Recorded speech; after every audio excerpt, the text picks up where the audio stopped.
Vamos a ir al versículo 1 para comenzar con el mensaje del día de hoy, Efesios 5:1.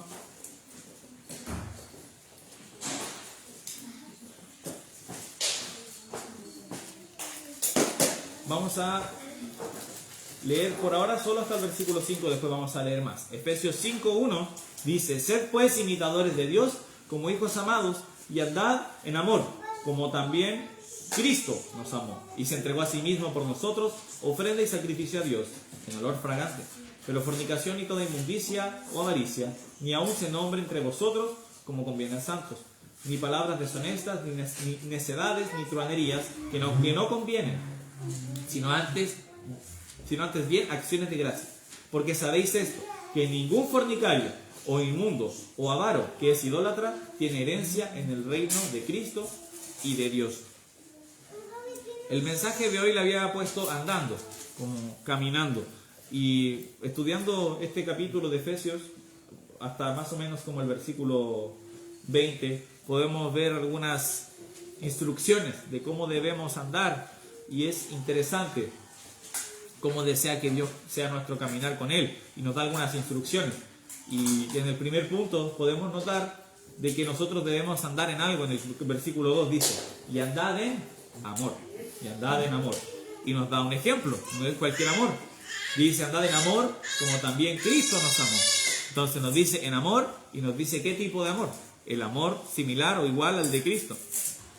Nos habla de la importancia de esto.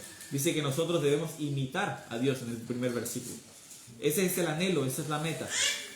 ¿Y cómo lo hacemos? Andando en amor. Es importante entender que el método, lo hemos hablado, el método de enseñanza bíblico era la imitación. Y nosotros, si nos imitamos y vemos la vida de Jesús, vemos su comportamiento con los pecadores con los que se juntaba, con sus discípulos, Él era amoroso. Él era muy amoroso con las personas a las que les quería enseñar. De hecho, el único trato que tenía más duro era con los falsos maestros. Con ellos era diferente, con ellos era duro, con ellos usaba el lenguaje más fuerte, pero con las personas que querían ser como Él, personas que le querían seguir, personas que estaban buscando a Dios genuinamente, entonces Él era amoroso.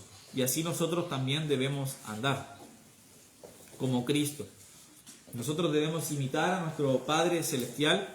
Hoy día me tocó algo interesante. Después de que se fue el pastor, se fue como hermano Usan pasó por él como a las 8. Y yo estuve después ordenando un poquito, comiendo algo, y de repente escucho algo. Entonces, era como quizás una hora después de que el pastor se haya ido, entonces dije, a lo mejor el hermano Usan me quiere pasar a dejar algo, no sé. Abro, y era un testigo de Jehová. Y me empezó a hablar de cómo nosotros debemos ser como nuestro Padre Celestial. Y por ejemplo, nuestro Padre Celestial nos dice que no debemos mentir. Y estuvimos hablando harto rato. Y yo fui bien paciente porque él me parecía alguien que no era de los maestros, de estos que te quieren engañar. Y me parecía alguien engañado, porque era una persona que como que miraba su celular qué decir y estaba muy nervioso. Entonces yo lo escuché y le dije: es cierto, nosotros no debemos mentir. Y me preguntaba entonces: ¿a quién le debemos pedir consejo? ¿De quién debemos aprender? Y le dije: bueno, nosotros podemos pedir consejo a las personas sabias en nuestra vida, y debemos pedir consejo a Dios a través de su palabra. Me dijo: muy cierto, muy cierto. Y empezamos a buscar, y él me mostró un video que tenía como de su aplicación acerca de no mentir. Y después me dijo: ¿podemos volver a hablar? Y yo le dije: no, porque con todo respeto, nosotros no creemos lo mismo. Yo creo que Jesús es Dios y le pude predicar el Evangelio, pero su pensamiento era de que nosotros debemos imitar a nuestro Padre. Ahora, eso era cierto, nosotros debemos imitar a nuestro Padre, pero él lo hacía, ¿por qué? Porque quería hacer una distinción entre Jesús y el Padre, y quería decir que son seres diferentes, cuando nosotros creemos en un solo Dios. Pero lo menciono porque a veces sucede que estas sectas te van a decir cosas que puede que sean ciertas. A lo mejor van a tomar un versículo que habla acerca de, a lo mejor, el no beber alcohol, o a lo mejor acerca de pedir consejos a personas sabias y alejarse del consejo de los necios y de las personas malas. También puede ser. Y puede que tú digas: sí, es cierto, a lo mejor no son tan malos como uno cree, pero hay que ser muy cuidadoso. Pero el principio del que hablaba, de la imitación, es muy bueno. Y esto sucede, uno lo puede ver con niños, uno lo puede ver con profesores, uno puede ver cuando sus hijos van al colegio, cómo se comportan sus amigos, y después vas a ver cómo se comportan también tus hijos. Eso influye mucho en el comportamiento, con quienes te rodeas, y tú vas a empezar inconscientemente, ¿no?, a imitar. Y a veces eso no es malo. ¿Por qué? Porque si tú te rodeas de buenas personas, si tú eres un niño y tienes padres cristianos, vas a empezar a imitar buenas cosas si son personas que siguen a Dios. Entonces aquí debemos imitar a alguien que claramente no comete errores, que es Jesús. Debemos imitar y debemos seguir ese amor, y nos da ese ejemplo, un amor de aquel que da la vida por alguien que no se merece. Ese amor lo podemos ver descrito en el libro de Primera de Corintios capítulo 13. Vamos por favor para leer y repasar ese capítulo. No nos vamos a quedar mucho ahí, pero si queremos profundizar acerca del amor tenemos que ir a Primera de Corintios 13. Primera de Corintios 13, el versículo 1 dice: si yo hablase lenguas humanas y angélicas y no tengo amor, vengo a ser como metal que resuena o címbalo que retiñe. Y si tuviese profecía y entendiese todos los misterios y toda ciencia, y si tuviese toda la fe de tal manera que trasladase los montes, y no tengo amor, nada soy. Y si repartiese todos mis bienes para dar de comer a los pobres, y si entregase mi cuerpo para ser quemado, y no tengo amor, de nada me sirve. Entonces estos tres versículos son normalmente se les suele llamar con una figura literaria como una hipérbole, como que está exagerando, pero lo hace para mostrar algo, de que el amor es importante. Es decir, si yo tuviera todas estas grandes habilidades, pudiera hablar todas las lenguas humanas y angélicas. Eso es muy difícil. Todos los que aquí han tratado de aprender un lenguaje nuevo saben lo difícil que es. Imagínense, poder hablar cualquier lenguaje. Sería genial. Podría ir a los chinos y saber qué están diciendo, no sé. Podría hacer muchas cosas entretenidas. Podría ser muy útil. Sería muy bueno para tu currículum. Pero si no tuvieras amor, la verdad es que Pablo está diciendo de que eso no sirve para nada. También habla acerca de profecía. Muchas personas hoy afirman que son profetas. A veces te van a decir, no, tienes que irte de Chile porque va a pasar esto, no sé. Hay muchas personas que fingen esas cosas, pero incluso si pudieran hacer eso, pero no tuvieran amor, de nada sirve. También habla de los misterios de la ciencia, Si no saben cuánto pagan por cosas así. Si uno saca estos premios, por ejemplo, un premio Nobel, se pagan mucho dinero porque esos los dan a descubrimientos muy importantes. Y si tú tuvieras el conocimiento, imagínate. Pero si no tienes amor, no sirve de nada. También las buenas acciones. Hablaba de repartir tu dinero a los pobres. Incluso ser un mártir. Pero si no tienes amor, no sirve de nada. Y después nos empieza a describir el amor. El 4 dice: el amor es sufrido, es benigno, el amor no tiene envidia, el amor no es jactancioso, el amor no se envanece. Entonces, el amor es sufrido porque, obviamente, amar no es fácil. Porque nosotros tenemos que amar personas y las personas se equivocan. Ahora, el amor de Cristo, el amor de Dios, es un amor que lo soporta. Imagínate si Jesús te amara como tú amas a las personas. Ya no tendrías una relación con Él. Imagínate si después de haberle fallado la vez número 100, Jesús diga, no, ya estoy chato de ti, te equivocas todo el rato, estás pecando una y otra vez, te arrepientes y vuelves a lo mismo. Y tienes este pecado y ahora y iba súper bien y ahora te volviste a equivocar, me cansé. Pero no, Jesús te perdonó y Jesús te ama y Él desea restaurar siempre esa relación. Y lo maravilloso es que cuando nosotros pecamos y nos alejamos de Dios y queremos restaurar la relación, Él se acerca a nosotros. Entonces, ese es el amor de Dios, un amor que perdona siempre y olvida. Muchas veces hacemos esa distinción en la sociedad, de que puedo perdonar, pero no olvido. Pero eso no es el perdón bíblico y no es bueno. Dice que no se envanece, algo que es vano es vacío. Es decir, no busca cosas huecas, sin sentido. El 5, versículo 5 dice, no hace nada indebido, no busca lo suyo, no se irrita y no guarda rencor. Ahora, esto es bien fuerte y bien importante. Este versículo lo puedes tener siempre guardado, porque muchas veces personas de hoy en día van a justificar malas acciones diciendo, pero el amor es amor, deja el amor ser y ¿qué te importa? ¿Por qué juzgas si se aman? Bueno, aquí dice que el amor no hace nada indebido. Entonces eso no es un amor bíblico, no es un amor verdadero. Dice que no guarda rencor. Es triste cuando un cristiano vive con la raíz de la amargura. Hace mucho tiempo, y siempre cuento esta anécdota, y esto de haber sido hace quizás 5 o 6 años, acompañé a pastor a visitar a una familia que no era de esta iglesia, era una familia de otra iglesia. Y esa familia no se estaba congregando. Y el pastor les preguntó por qué. Y ellos dijeron, no, es que esto sucedió con este pastor dijo esto, hizo esto otro, y por eso desde ese día no nos congregamos. Y el pastor, me acuerdo que les habló como por 1 hora acerca del rencor. Y cuando nos subimos al auto después, vamos a casa, me dice, adivina de qué hablamos, hace 1 año, del rencor. O sea, ese era un problema, y es algo que se echa a raíz. Lo más difícil de sacar de un árbol es la raíz, porque tú puedes ver cómo cortaban. Por ejemplo, el día de ayer, cuando el pastor, la esposa del pastor se sintió mejor, fuimos al museo y vimos cómo las personas de antes hacían sus casas. Y claro, no había motosierra. Entonces, no me acuerdo cómo se llaman, estos serruchos que son de 2 personas, tienen un nombre. ¿Alguien sabe? ¿Se acuerdan? Hermano Juan, usted... Serrucho grande. El pastor lo dijo al tiro, me acuerdo, dijo, esa es una de... Y él dijo el nombre. Ya, pero el punto era de que tenían que estar así, eran muy esforzados, mostraban que las casas de antes eran muy humildes porque, imagínense tener que hacer las tablas a mano. Pero cuando cortaban un árbol, era mucho trabajo, por ejemplo, quitar la raíz. La raíz está metida en la tierra, la raíz es grande, la raíz es profunda, y después tratar de sacarla una vez la raíz crece, es muy difícil. Y eso pasa con la amargura. Si tú dejas que algo hay una raíz de amargura en tu corazón y no lo tratas, se va a echar raíz y después sacarlo va a ser muy difícil. Va a ser muy difícil. Y esa familia había sucedido eso. Dejaron que eso creciera por años y no se estaban congregando. Y eso no está bien. Eso no está bien. Sigamos leyendo el 6. Dice, no se goza de la injusticia, más se goza de la verdad. Esto lo podríamos leer y pensar no solo en hacer cosas buenas, sino también en la honestidad y la transparencia.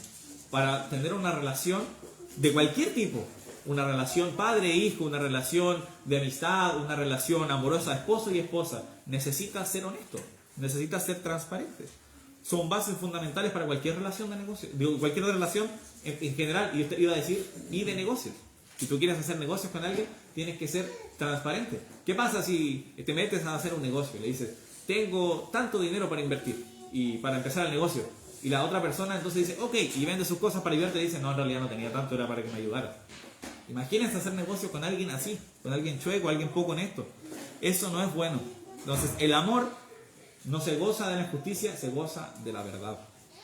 El 7 dice, todo lo sufre, todo lo cree, todo lo espera y todo lo soporta. Otra vez hablando de la paciencia. Después nos habla de la duración del amor. Dice, el amor nunca deja de ser, pero las profecías se acabarán y cesarán las lenguas y la ciencia acabará. Entonces, otra cosa es de que el amor bíblico no se acaba, porque es una decisión. Eso es algo muy importante. Es cierto de que nosotros tenemos sentimientos, y Dios nos dio sentimientos, y los sentimientos son buenos. Porque si no, Dios no nos los habría dado. Dios no se puede equivocar y dijo, ups, creo que me equivoqué, lo hice sentimental, eso fue un error. No se equivocó al crearnos así. Sin embargo, el corazón es engañoso. Y el amor no significa siento esto y después siento aquello y lo que me diga mi corazón lo voy a hacer. No se trata de eso. Aquí dice que el amor nunca deja de ser. Es decir, un amor bíblico no muere. Y es porque el amor está vinculado con las acciones. Nosotros tenemos que tomar acción. De eso se trata el amor. Ahora saltémonos al versículo 13. Solo porque los versículos que siguen aquí no están relacionados con el tema. Pero son buenos versículos para hablar acerca de los dones o cosas por el estilo. El 13 dice, y ahora permanece la fe, la esperanza y el amor. Estos 3, pero el mayor de ellos es el amor. El amor es eterno. Si el amor de Dios fuera finito, como les decía, a nosotros se nos habría agotado. Todos los que están aquí presentes, Dios se les habría agotado el amor con ustedes, porque le fallamos a diario. Pero gracias a Dios que Él tiene un amor así. Acompáñenme a Efesios nuevamente, por favor.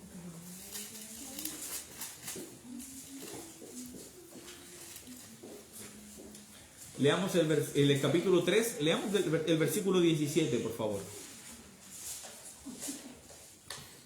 En el versículo 17 de Efesios 3 dice, para que habite Cristo por la fe en vuestros corazones, a fin de que arraigados y cimentados en amor, seáis plenamente capaces de comprender con todos los santos cuál es la anchura, la longitud, la profundidad y la altura, y de conocer el amor de Cristo, que excede a todo conocimiento, para que seáis llenos de toda la plenitud de Dios.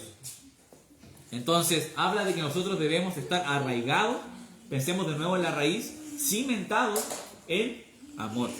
Esa es una base buena, una base sólida, el amor bíblico para las relaciones. Y nos dice que debemos ser capaces de conocer y entender el amor de Cristo. Es lo que desea, que nosotros entendamos. Va a ser algo difícil, dice, excede a todo conocimiento en el versículo 19.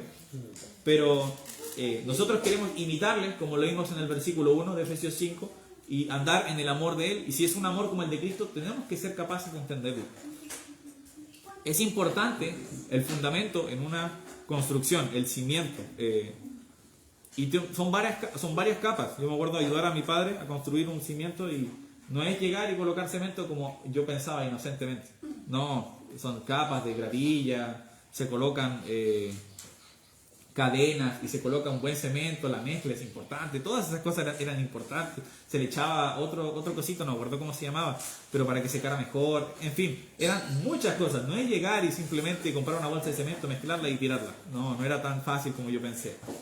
Entonces, el mejor cimiento es el que resiste, en el que yo puedo construir algo seguro. Y el mejor cimiento en este caso es el amor. Este versículo nos muestra que no podemos entender el amor de Dios porque es irracional.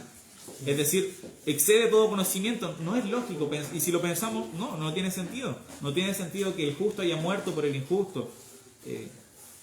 Porque es sencillo. Aquí pensamos, es muy sencillo darle al que necesita, al que se lo merece, pagarle a alguien, a una persona que trabajó muy bien. Si tú contratas a alguien y la persona hace lo que te dijo y trabaja súper bien, es fácil darle su sueldo. Tú dices, wow, trabajó muy bien, me gusta contratar a gente así. Pero no es agradable cuando le das cosas a alguien que no se lo merece. Pero eso hizo Dios, nos dio el regalo de la salvación cuando no lo merecíamos. Usted, imagínense, ¿sería capaz de entregar la vida de su hijo por un criminal? No, ¿verdad? Bueno, eso es lo que Dios hizo. Vamos a Colosenses 3:14. Hablaba de que debíamos andar, mientras van a Colosenses 3:14, cuando habíamos leído en Efesios, debemos andar en amor. ¿Por qué es bueno andar en amor? El versículo 14 de Colosenses 3 dice, y sobre todas estas cosas, vestidos de amor, que es el vínculo perfecto. Otro versículo que les voy a leer, no necesitan buscarlo, Proverbios 10:12 dice, el odio despierta rencillas, pero el amor cubrirá todas las faltas. Entonces, es el vínculo perfecto el amor. Porque si uno es amoroso, opaca todo lo demás, opaca todas las falencias que puedas llegar a tener. Si tienes una actitud amorosa, una actitud amable, una actitud que perdona y que olvida, va a ser mucho más fácil que tú hagas relaciones sólidas y duraderas. El amor es el vínculo perfecto también, obviamente, entre los hermanos, entre Dios y sus hijos. Jesús mismo dijo, si me amáis, guardad mis mandamientos. Es por eso que el andar en amor se relaciona de manera tan estrecha con el obedecer. Es decir, o con las acciones. Es fácil decir te amo, pero es difícil decir te amo y hacer algo al respecto. Y cada vez que encontramos versículos que hablan acerca del amor, y les invito a que hagan eso, cuando habla acerca del amor de Dios, casi siempre puedes encontrar cómo Dios hizo algo, porque era amoroso. No es simplemente porque de tal manera amó Dios al mundo. No, que ha dado a su Hijo unigénito. O más, Dios muestra su amor para con nosotros. Y no termina ahí y dice, en que siendo aún pecadores, Cristo murió por nosotros. Entonces, el amor está relacionado con las acciones, con el dar, o con el obedecer, o con el agradar. No es simplemente decir te amo o tener sentimientos. Vamos a Primera de Pedro, capítulo 1, el versículo 22. Vamos a leer 2 versículos, hablando acerca de la obediencia.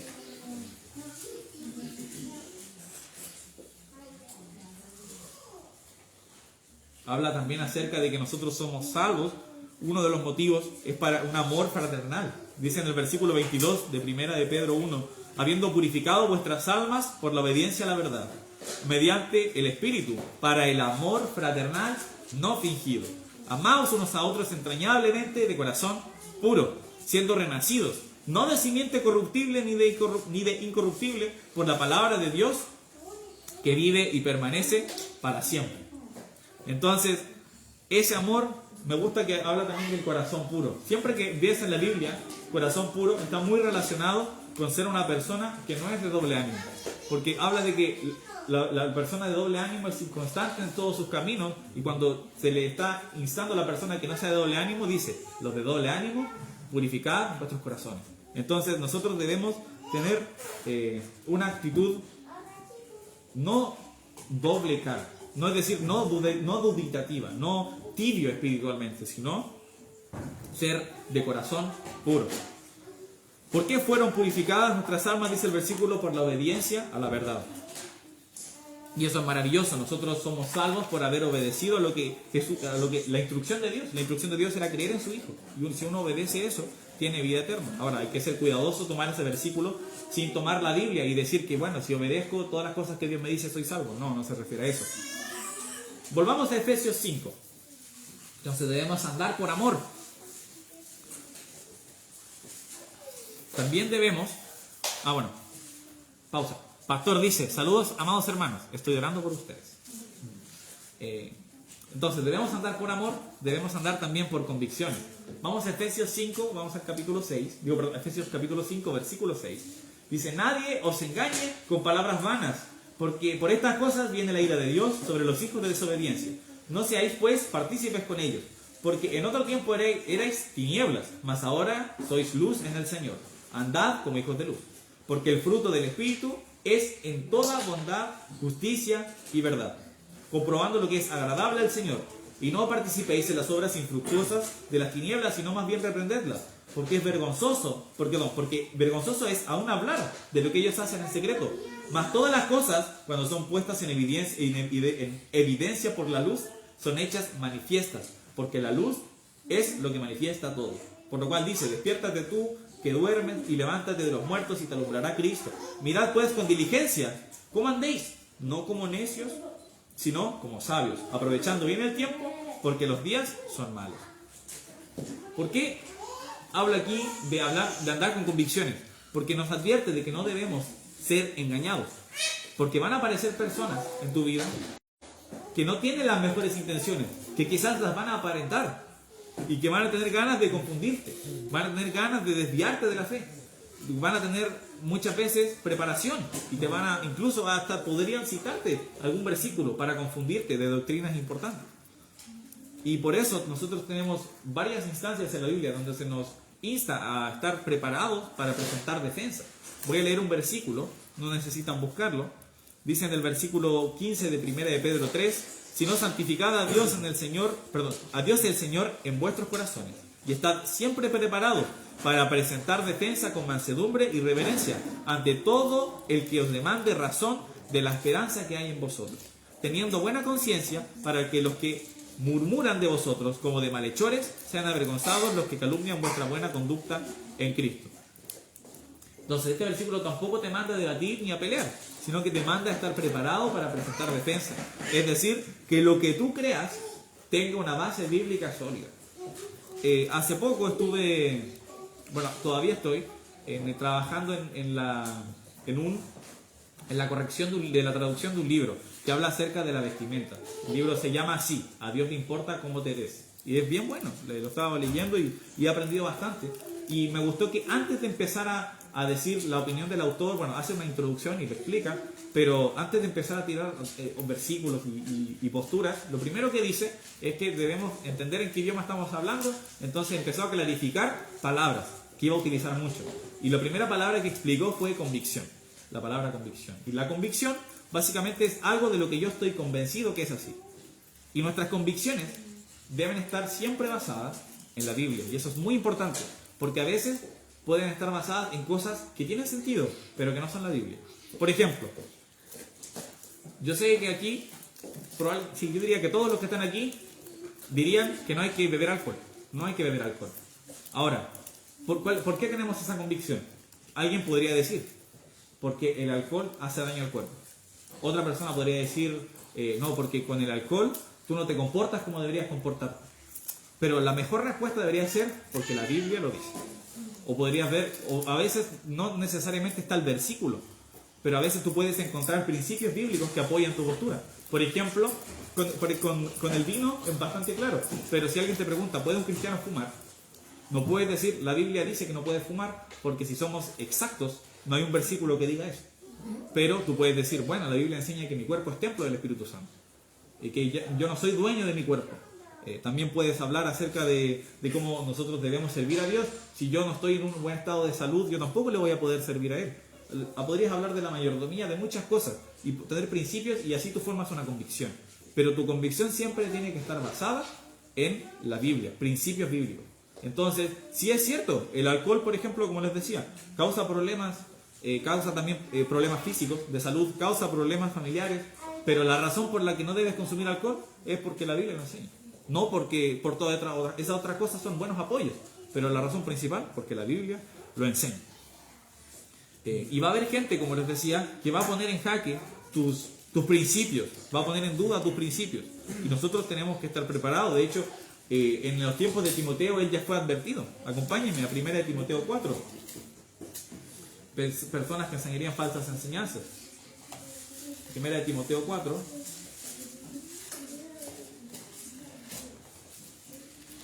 Vamos a leer el versículo 1, dice, pero el Espíritu dice claramente que en los postreros tiempos algunos apostatarán de la fe, escuchando a espíritus engañadores y a doctrinas de demonios, por la hipocresía de mentirosos que, teniendo cauterizada la conciencia, prohibirán casarse y mandarán a abstenerse de alimentos que Dios creó para que, con acción de gracias, participasen de ellos los creyentes y los que han conocido la verdad.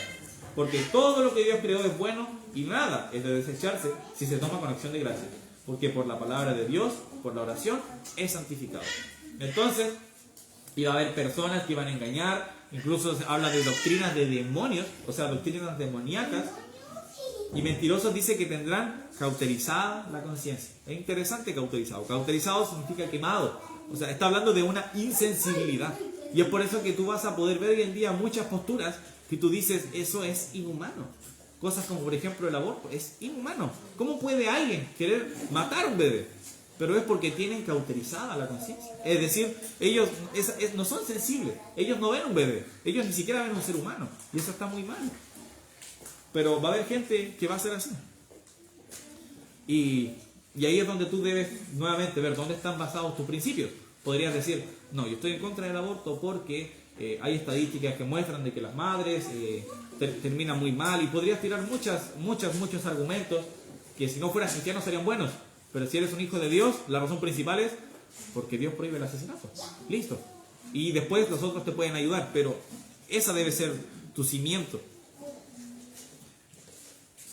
Nuevamente, cuando hoy día hablaba con esa persona de esa secta falsa, me citó 2 de Timoteo 3:16 y le dije que era un buen versículo. La verdad es que tiene mucha razón. La palabra de Dios nos es útil, dice, para enseñar, para redarguir, para corregir y para instruir en justicia. Y el 17 dice, a fin de que el hombre de Dios sea perfecto, enteramente preparado para toda buena obra.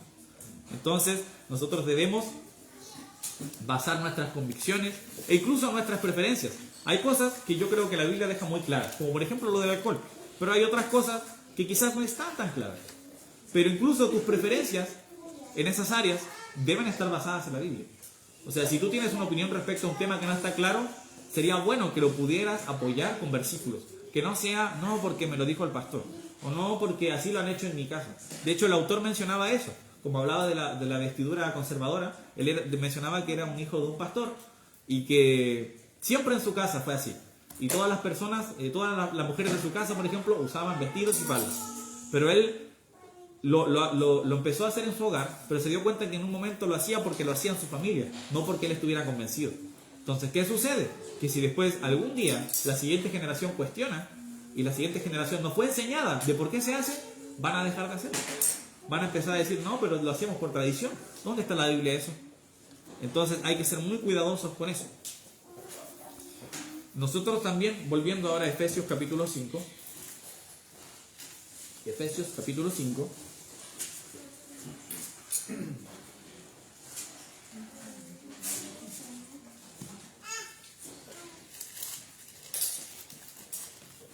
debemos andar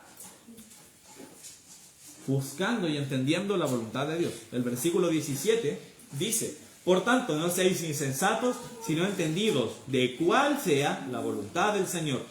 No os embriaguéis con vino, en lo cual hay disolución, antes bien sed llenos del Espíritu, hablando entre vosotros con salmos, con himnos y cánticos espirituales, cantando y alabando al Señor en vuestros corazones, dando siempre gracias por todo al Dios y Padre, en el nombre de nuestro Señor Jesucristo.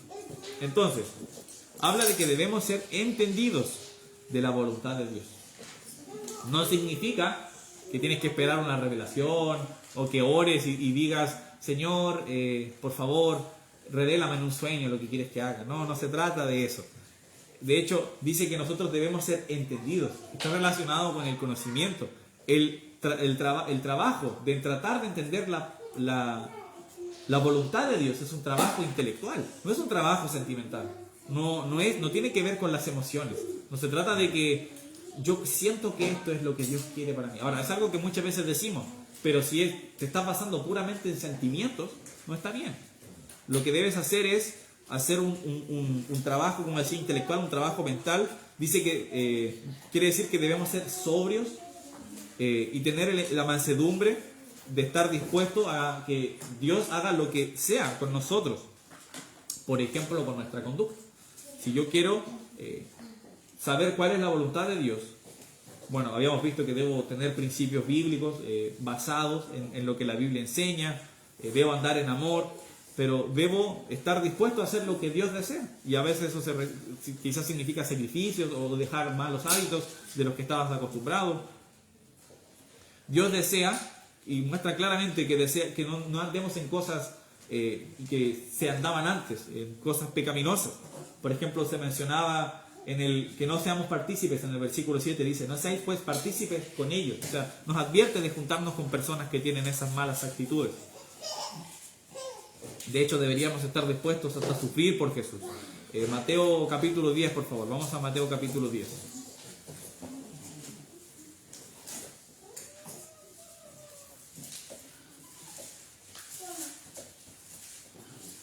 El 18, hablando acerca de cómo Jesús enviaba a sus discípulos y les da algunas recomendaciones. Dice: aún ante gobernadores y reyes seréis llevados por causa de mí, para testimonio a ellos y a los gentiles. Mas cuando se entreguen, no os preocupéis por cómo hablaréis porque en aquella hora os será dado lo que habéis de hablar.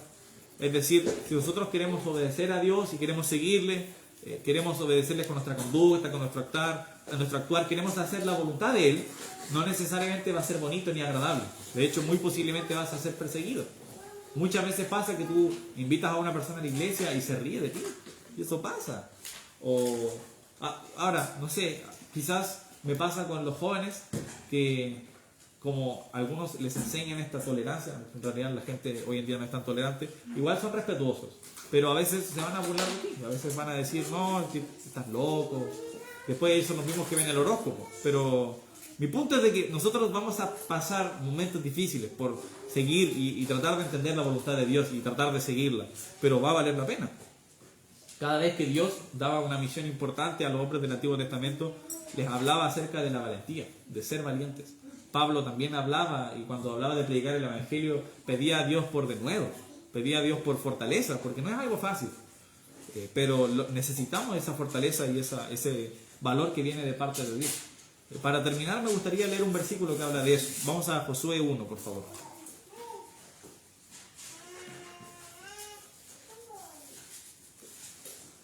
Josué capítulo 1, el versículo 9, nos dice: mira que te mando, que te esfuerces y seas valiente. No temas ni desmayes, porque Jehová tu Dios estará contigo donde quiera que vayas.